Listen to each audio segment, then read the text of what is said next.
అవునా కాదా తమ్ముళ్ళు అని మిమ్మల్ని అడుగుతున్నా. తమ్ముళ్ళు ఏం చెప్తారు సార్? అవుననే చెప్తారు, చెప్పక సస్తారా? ఇప్పుడు మీరు చెప్పండి, ఇవన్నీ నిజం చేశామా లేదా అని అడుగుతున్నా. చేతులు ఎత్తమానండి సార్, మర్చిపోయారు.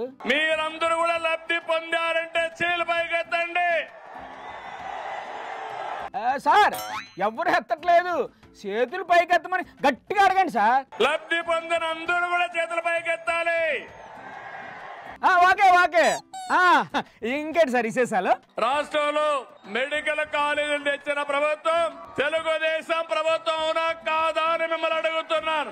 ఏంటి మళ్ళీ చెప్పండి. రాష్ట్రంలో మెడికల్ కాలేజీలు తెచ్చిన ప్రభుత్వం తెలుగుదేశం ప్రభుత్వం అవునా కాదా అని మిమ్మల్ని అడుగుతున్నాను. మీ ప్రభుత్వం మెడికల్ కాలేజీలు తీసుకొచ్చిందా?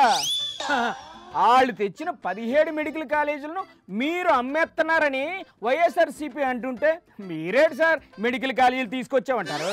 అందుకే ఈ రోజు ఈ ప్రభుత్వం పీపీపీ విధానం తీసుకొచ్చాం.